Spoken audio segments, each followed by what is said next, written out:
Okay, we're going to try to do a video of a teardown on a 1968 Homelite Super XL AM. And this is a terry saw, a Canadian saw.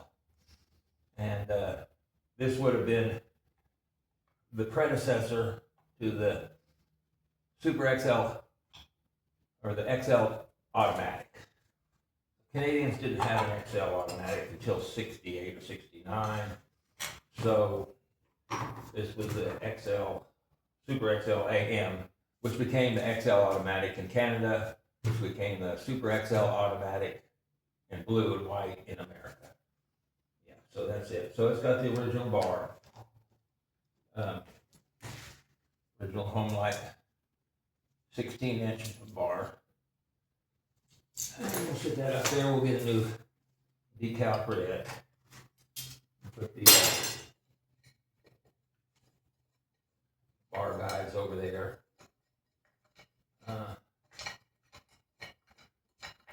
This is in pretty good shape. Put everything back down away from it. Oh, it's dirty. It's dirty. Like, wow, big surprise, right? But we'll take the spider off. Maybe in the way on this video, but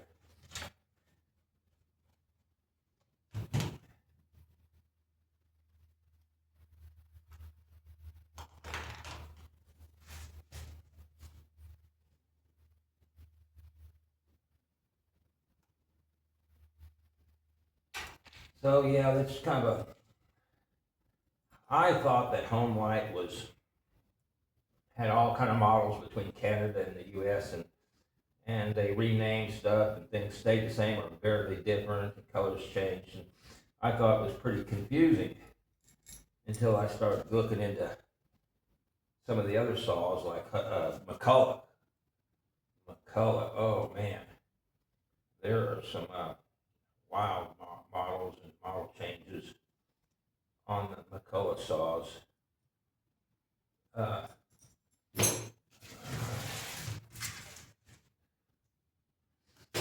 And I mean wild. So this one has a nice muffler on it. I probably will chrome it. I've been chroming these mufflers because the chrome shop down the road charges like $20 a chrome one. And I could have them zinc plated like they were original, but they're $75. But I may consider doing that on the next one just to see what they look like. Because I'd rather, the chrome does look nice, but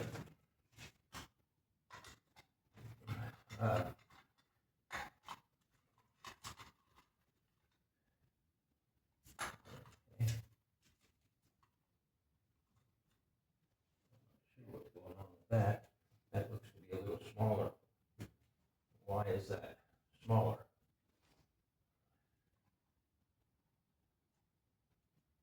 Okay.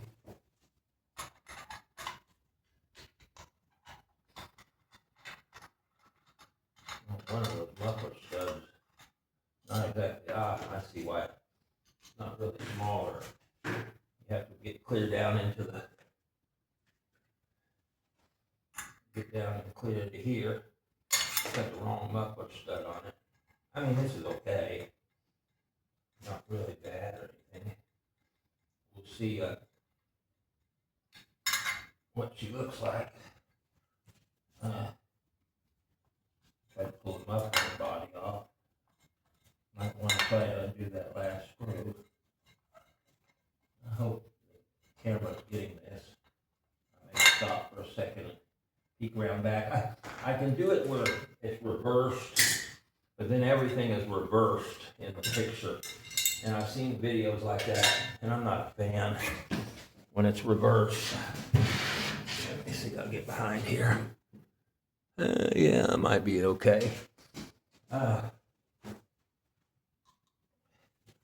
let's see. Shoot, I can't complain about that cylinder. No, so far, no. good compression.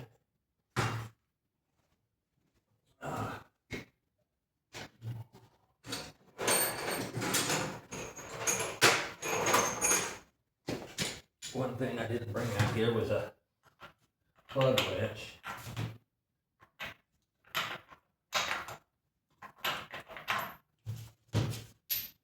Huh.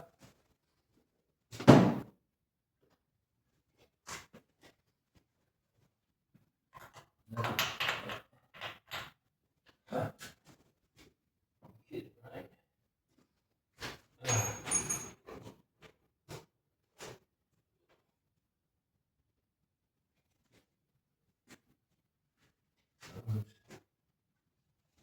Do this one of these to try.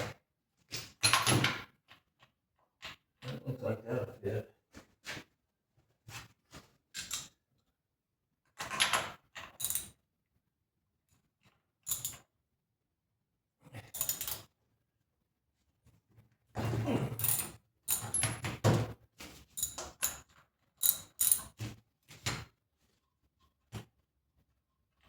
Okay, now we have no, we can pull on that.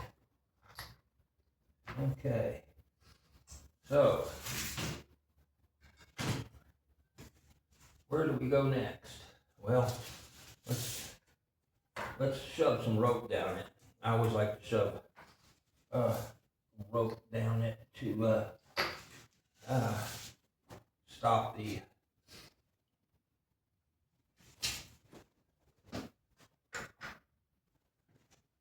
cylinder from moving. That way I can take off the clutch and the flywheel.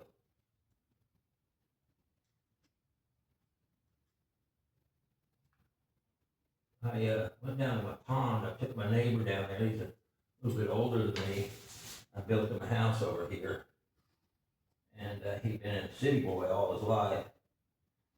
And I've got to cut a bunch of big trees down there. And I'm about as much of a tree cutter as I am a saw mechanic. I think I'm fairly okay restoring, but I'm no mechanic by any means.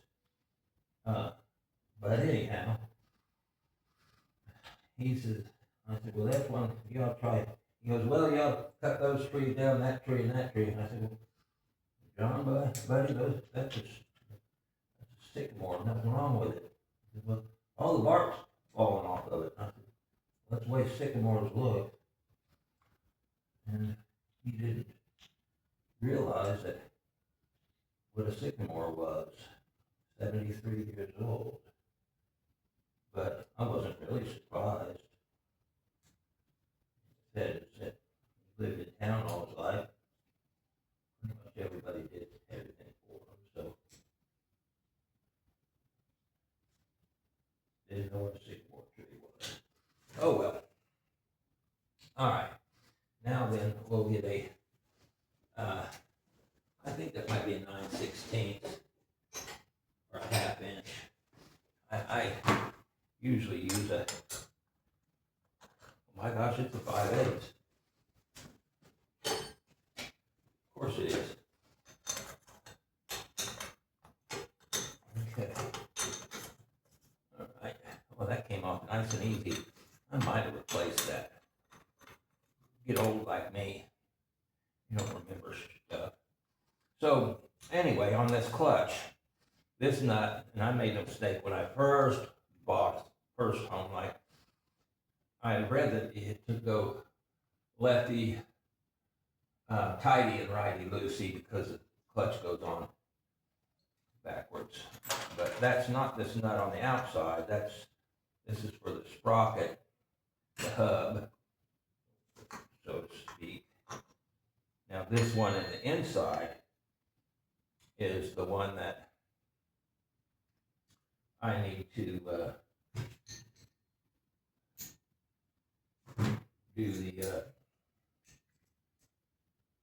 lefty, the righty loosey.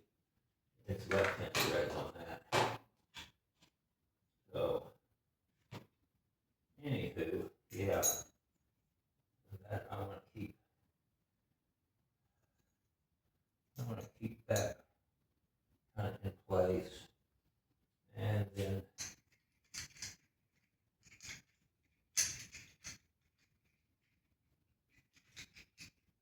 there we go. Put that on there like that. That way we have it in place. And of course, I didn't bring my clutch tool out here. I brought the wrong one. That's for another series. I'll go get that in a minute. We'll take off the rest of this saw. Someone decided to use socket head Allen screws on this.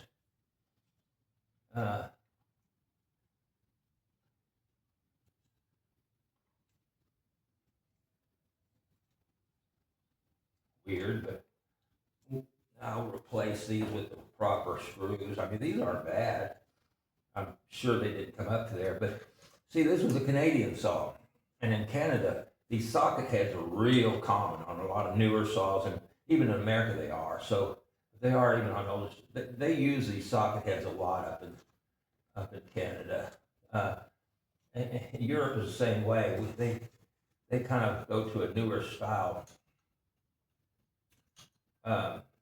fasteners a lot of times than we do here in the States. So, you know, it's not a bad thing. They're pretty advanced, especially over in the UK. Those guys, you'll see those guys with lathes and building stuff and making stuff. Absolutely, they've got a lot of good mechanics over there because they had to. I don't know if a lot of people know it, but in World War II, the Germans bombed every factory over there. And those British guys, they cleaned those machines up. Those big giant machines, they had them back going in no time. No time. I mean, it was just unbelievable. And a lot of those guys, you know, worked in the machining industry. So, and this was passed down with, in families, you know, of being a machinist and machine work. So they just took a lot of that for granted. That most people in the U.S., until you get up into the upper Midwest of Wisconsin, where they built a lot of this stuff, you don't see this quite machine. And the thing is that in Britain and in the UK, a lot of times, Germany, a lot of stuff was more hand assembled rather than just having parts built. And guys actually worked on those different saws or different machinery, tractors and everything else, and put them together by hand. And that's one reason Germany had trouble building airplanes and tanks is they tried to build these tanks and airplanes by hand. They're a beautiful job, but you can't do that in wartime. You have to replace stuff. But anyway, by the way, this is the adjuster screw. I'll take it out now. And the nut just came off, so it is. But you probably can't see it. But later on, this adjuster nut became kind of oblong, kind of oval. Yeah, oval, oblong. And now it's round. And the holes on the older saws were round holes, and the adjuster nuts were round. So I'm glad this one has on it because I really wanted to keep it all period. And all the same way it was supposed to be. I'm sure this adjuster screw itself may be a replacement screw. It's nice and shiny, but it is the same one. It hadn't been altered. And I like to put the adjuster nut and the screw for this back on. And we're going to take the clutch cover off now. So I took careful measurements of this and the Super XL 67, which are the very same decal measurements, and the only thing different is it would say 67 here, and they were different color. They were blue and white, and these are, I guess, green and white, green, red, and white. we'll see how they come out. These are not easy decals to recreate or cheap. So, and one of the reasons is like I'm getting into a bunch of saws that now they've got the wrong. They don't have a hex head slotted 5/16 screw on this on the top. It's got a plain slotted, but I don't replace it. But a lot of these, I got a lot of saws that are Canadian that our supplier doesn't have decals for because they're very uncommon. So if there's one I want to restore, you know, it's a minimum of $140 to restore it, or to, oh, G-Mini. Oh, G-Mini. Let's see. Oh, I broke that off. That was the ground wire. That's not a biggie. I got a bunch of those ground wires. Probably saved me some, but yeah, on the outside she looked good. All right. We're not cleaning anything up yet. When I get ready to paint, before I paint, I'll clean everything up. But my gosh. Let's see. That's a 3/8, I believe. Let's turn this around. Look at the crumbs in here. That's so full you can't even get to the. I don't know if you can see that, but boy. I'm gonna put a. All right. Oh, that's way too big. Get that out.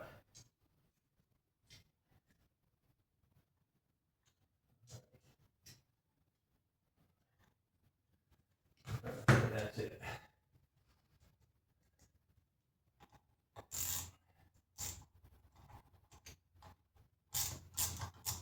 This is the screen. Yeah, that is impacted.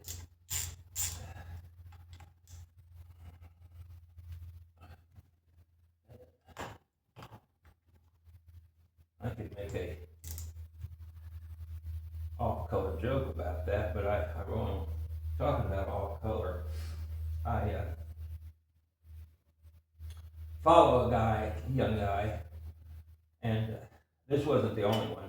It's happened before on another video that I subscribed to. It before the video it plays a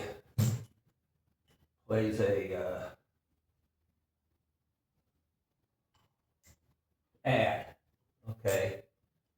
And this fellow's he's a younger fellow, does restorations on garden tractors.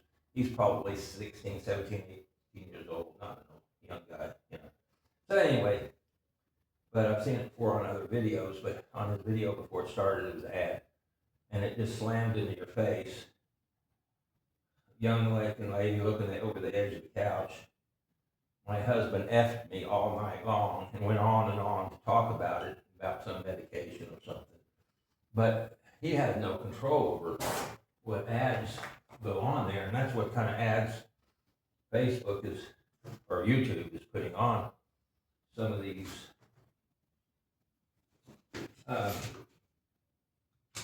some of your videos, and you won't know. You just absolutely won't know because it's randomized, so you never know which ad's going to be on there.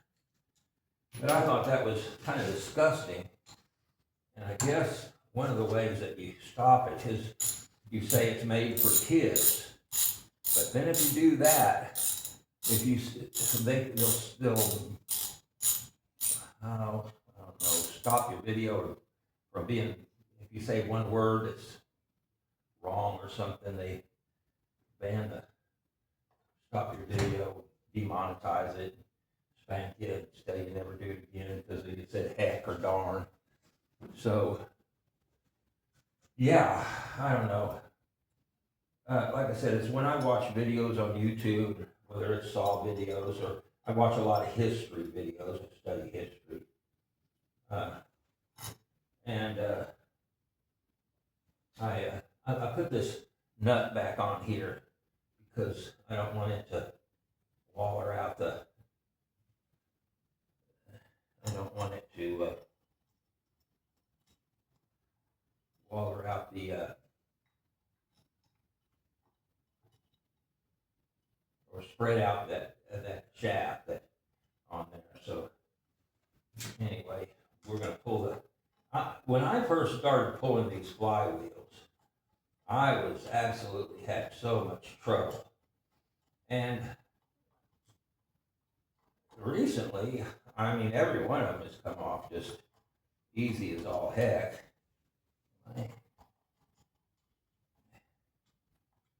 And one of the reasons is what I'm doing now is I'm putting a little pressure on it. I'm getting it to where wrong way. Oh no, right way. I'm putting a little pressure on it. Just a good snug. And then I'm sheetrock hammer here. Usually I tap that and it'll come right on off. I'll try it again.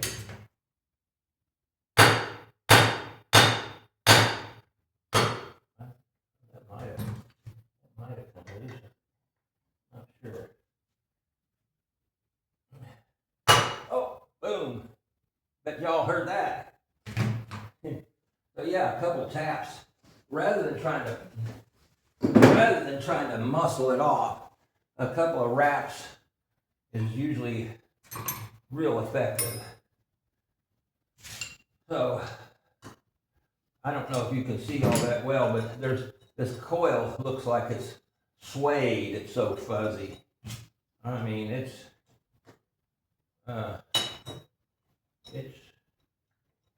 unbelievably fuzzy.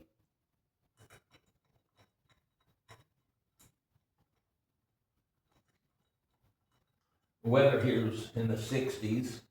Going to be mostly high 50s and 60s for the next couple of weeks. It's been up as high as high 70s here in the last couple of weeks, so can't complain. We had 60 inches of rain last year. So that was a lot of rain for us. I'm going to have to hold this up for you guys. Oh boy. There's my points box. And I'm gonna turn this over. I'm gonna run grab my other, undo this clutch, and then I'm gonna start on this handle before I clean all that out. Go grab my other clutch tool.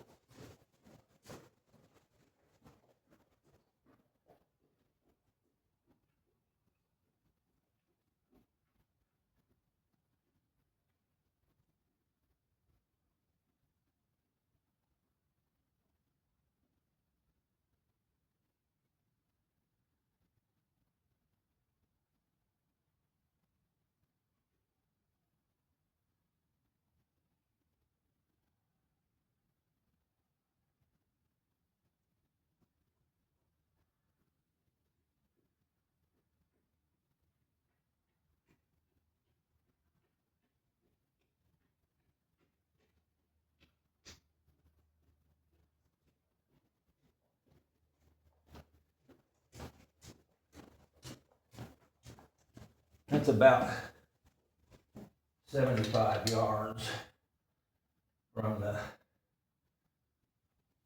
garage to the shop.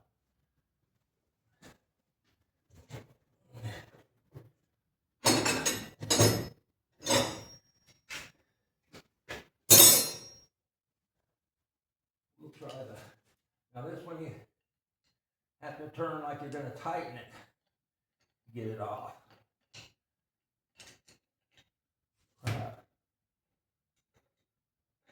That was not on. I mean, that was not even tight. That's okay. I'm not going to be picky about that. I just want everybody to know that I didn't pre-loosen everything, as you can see by the crumb underneath around the oil pump as well. So the next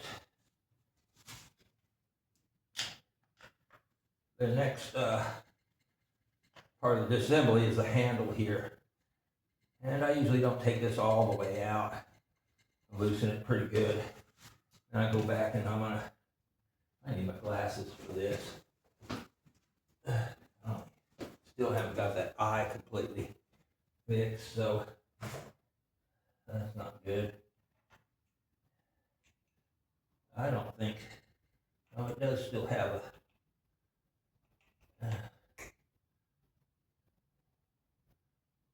still has a cotter pin, a little brass cotter pin.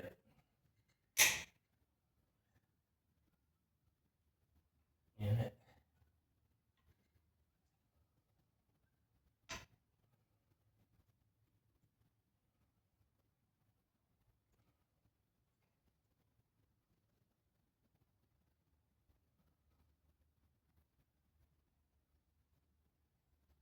Yeah, if you have two good eyes, this works much better.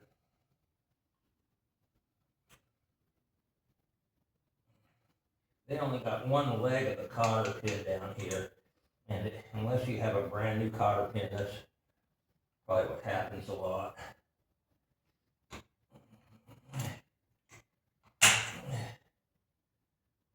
So, yeah, I'm gonna take the choke rod off, and where do we go from here? Let's see. We'll pull out the fast idle screw, get it out of the way. I'm gonna pull that carburetor by taking the 2.5/16 nuts off of it. This is already the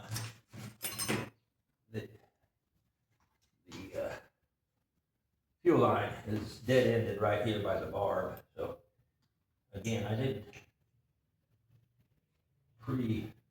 disassemble this, but these screws weren't really tight enough.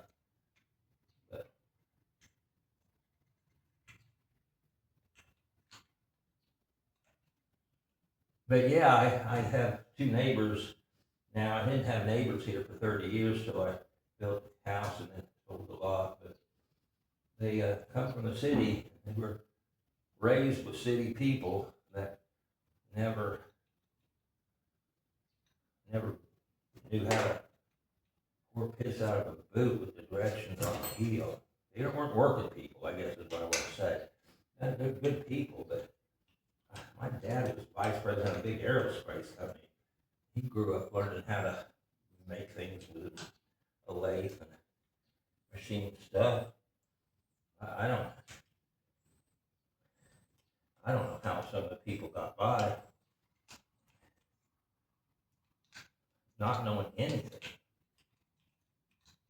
You know, how to change your oil. You've got two guys that barely know how or don't change their oil, can't change their oil. We're way out here in the country. I separate my metal from my glass, and I recycle those, and then the rest of the paper, plastic, I burn. Because I've been to the dump, and if anybody's ever been to the dump, to the trash dump, you really don't want to dump trash in the trash dump. So we recycle the metal and plastic. I mean, that sounds a little woke, but it isn't. They make new stuff out of it, and then I don't have to. It's a quarter mile to the road where I have for a trash dumpster. I'm not schlepping a dumpster down the quarter mile, take trash out, but I burn it right outside my backyard. But a lot of people, they want to see their trash disappear. They don't want to ever have to work at it or do anything. The same thing, I try to get them to grow a garden. They don't want to grow a garden. They don't want to grow anything. They don't want to do anything. In fact, it's odd that so many people around here never come out of their homes. They never come out. Don't ever see them. But yeah, they stay in there day and night. Take the carburetor out. One of the things you have to do is remove the idle screws, the high-low screws, which I almost forgot that I didn't. Oh, that came out easy. But yeah, they don't come out of their house. But I don't know what they do inside all day, every day. It's just odd to me to be inside the house. I don't watch much TV. I watch something that's usually on the internet, YouTube, whatever. Okay, now this came out with the, and I'm gonna leave that alone. I'm gonna sit that just like that because everything is so dirty. And there's part of the fuel line right there. It's like a little putty. When on assembly, it's sometimes easier to go ahead and put this manifold on and get it on before you put the handle on. Just FYI. I mean, it can be done, but it makes it so much more difficult. That's just a spacer. All right. Let me see if I can't get a 5/16 on the lucky guess. Okay.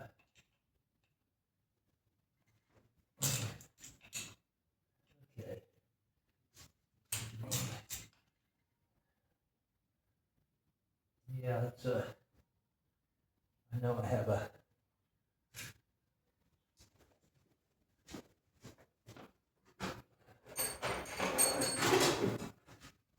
get an extension on this and get down in here. Yeah, the throttle rod boot is almost always gone in these, and they're not easy to find. They're almost impossible to find, but a lot of times I've been using the steel throttle rod boots. Sometimes I have to cut a little bit on them, but sometimes they work out okay.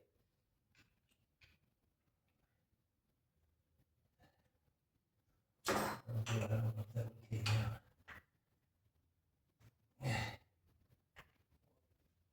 Oh, wow. Wow, that did not work very well. That 5/16. I'm gonna have to try that again.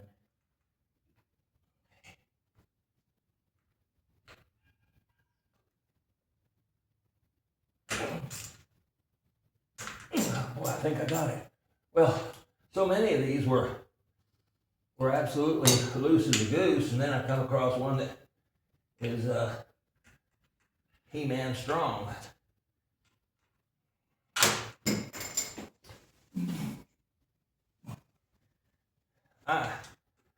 Change the subject here a little bit.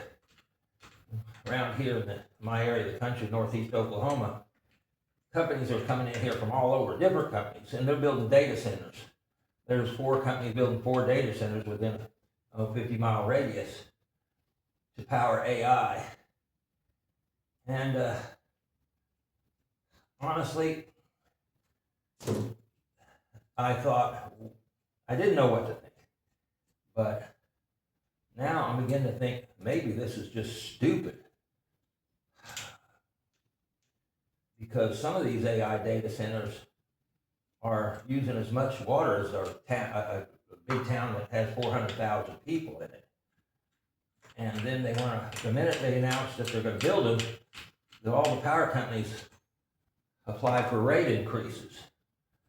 Because they said, well, now that they're going to be using this power, we're not going to have as much power for you, the customer, so we got to charge you more. So what happens when that happens is that a lot of people can't afford to live in their homes.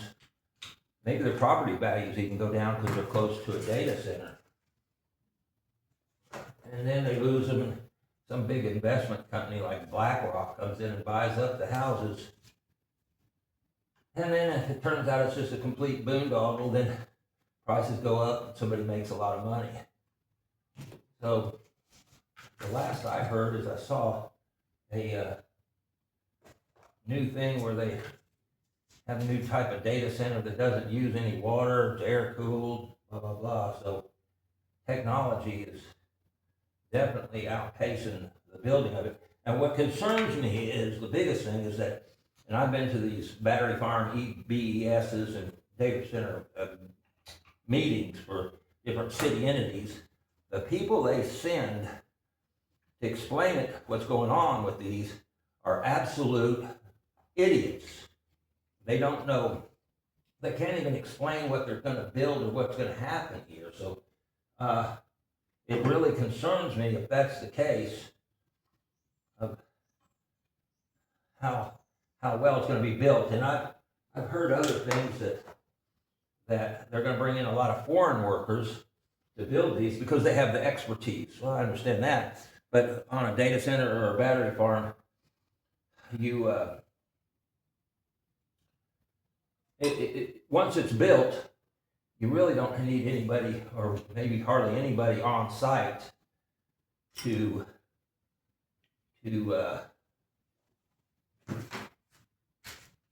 work it. So it doesn't, and a lot of the materials don't come from here anyways to build it. So there's not much benefit to the community as far as jobs or materials, and not hardly anything once it's done. So I don't know, all of it seems a little not good.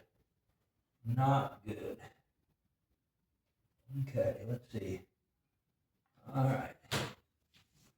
Wow. It would be easier for me to do this if that has to come off on the other side.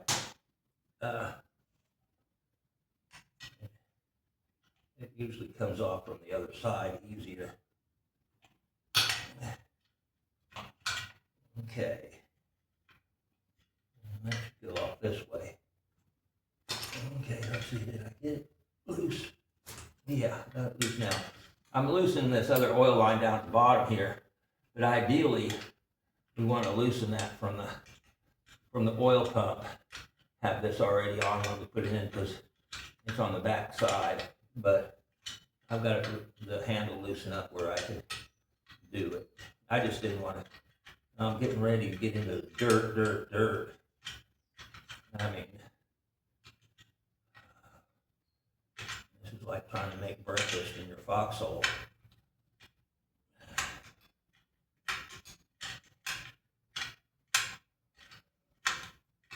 Somebody's going to shoot something to blow dirt in your food. All right, now then. That's the handle off. And the pump here will have to come out. And there's a washer here that'll come off. Hopefully I can save it. And there's some grommets missing for the throttle boot, throttle rod. And that'll need to be cleaned up. Just set that here for now. And we'll get to the, wow. Wow. Wow. I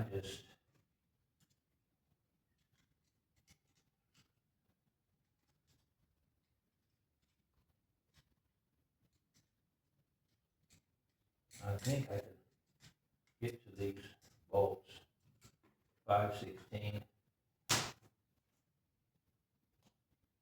Boy, let me get a.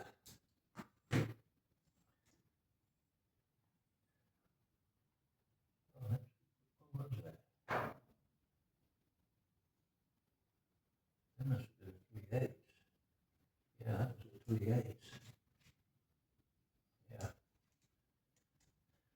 Sometimes those are, well, I don't know what they are.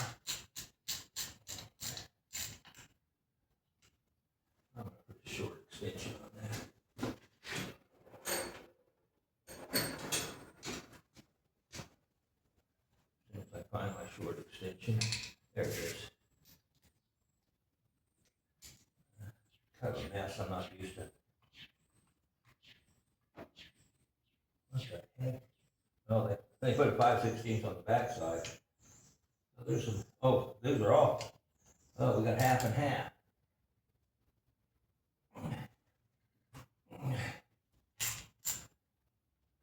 So, the bottom two are 3/8.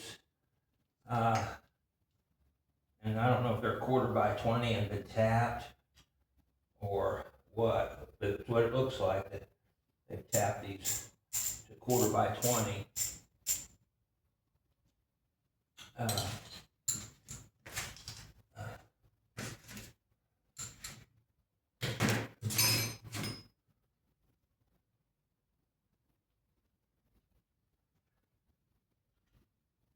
Maybe easier to clean this up once I get all the screws out. Yeah, and this happens a lot where these ignition brackets are tapped out. This saw is solid, like I said, 1968, which put it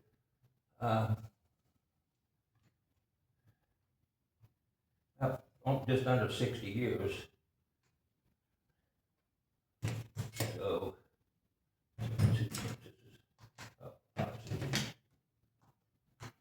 just, yeah, 58, 59 years old, so it happens.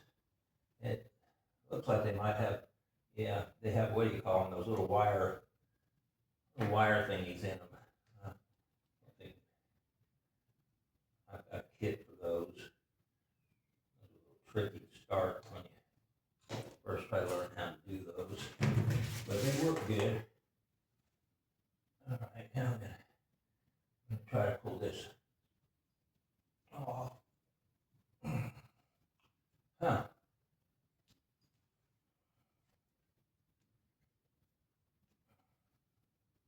Oh wait, I still have one more. I think that's another one. Did I pull the wrong ones? My gosh.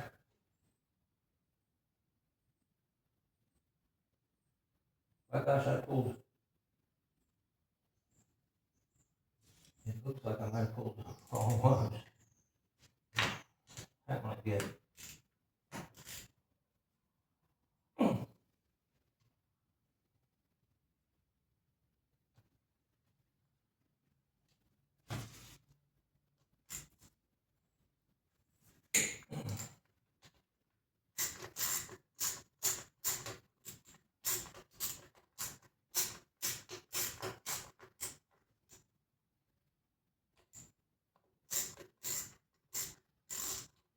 I think I pulled one tank, and that happens where they accidentally try to start a tank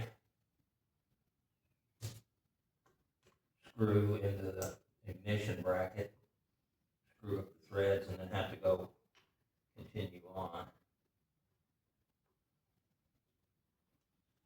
So yeah, these two 3/8, for sure, these two are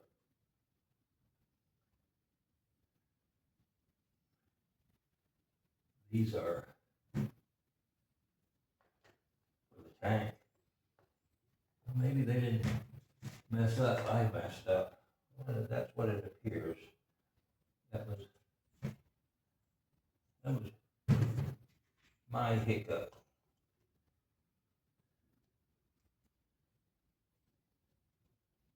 I'll put this on this. This particular saw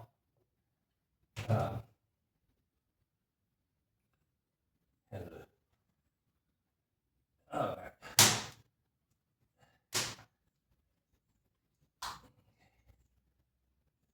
All right, let's see.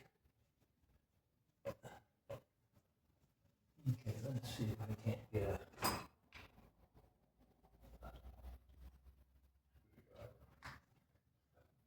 the ignition. Okay. Now then, we're going to go over to this side, and we're going to try to pull the oil pump. And I think think that's probably where I'll leave it at on this video. And I'll clean this saw up somewhat before I get into it. Okay. Okay. Wow. I got one that may take a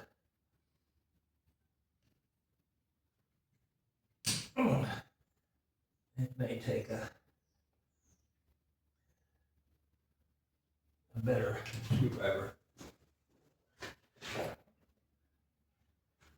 We'll try one of my new Craftsmans and see if I can. A lot of times it's the grip.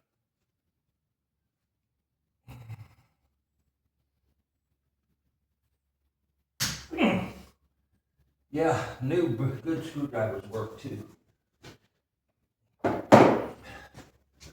So now that I'll have the oil pump out.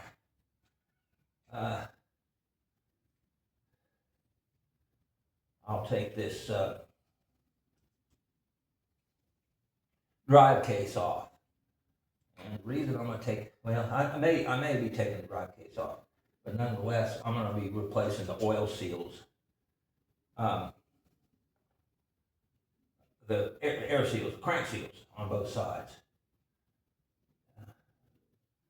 But all in all, I'm really just really head over heels happy with this saw. It is in excellent shape for this type of saw. These saws get beat up really, really bad a lot and misused.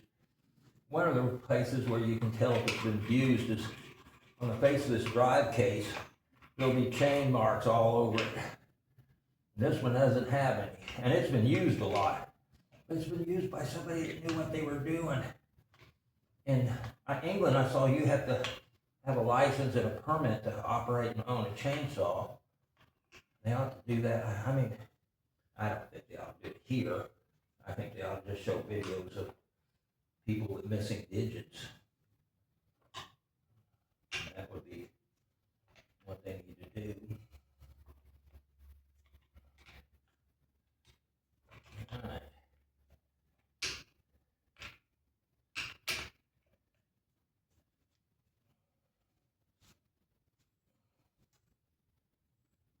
Let me see, I might have to get a big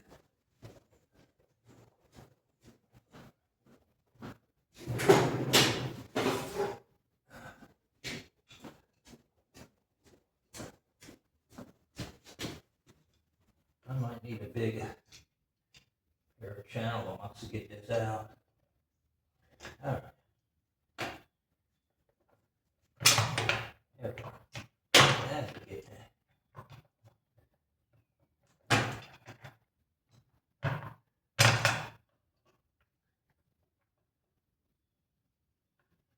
This worm drive here, it'll get stuck.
Might be able to get a hold of that.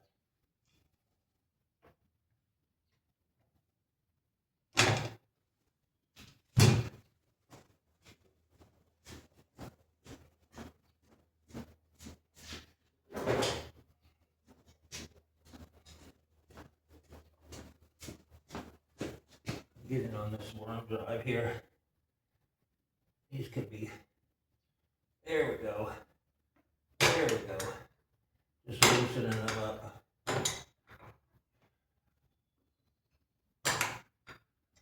That might have got it. That might have got it.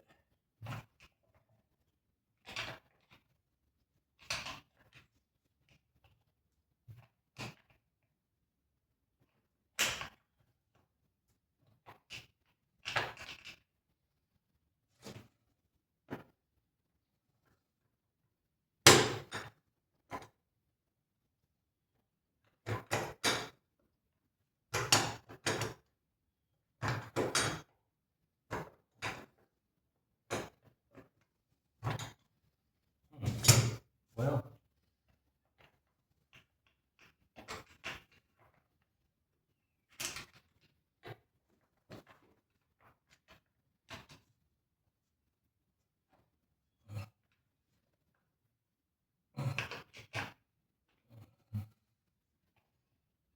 there we go. There we are.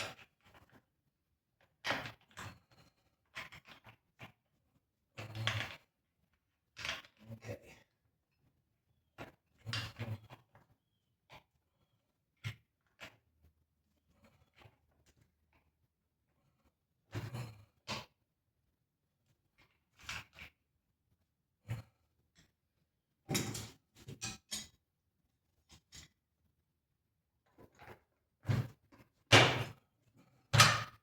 So there is the oil cup. All right, now I don't know if anybody saw it, but right in here was not good. That has been crimped. That line has been crimped. That's not the way that line is supposed to go. Anyway, this is going to be the end of this video for now, until I can get it somewhat cleaner, because it's a mess. I mean, it's a mess. This is the longest video I've probably made. Some of you guys will have to take my apology for my other comments, off-topic comments, but oh, it comes out, it comes out. All right, we'll see you all later.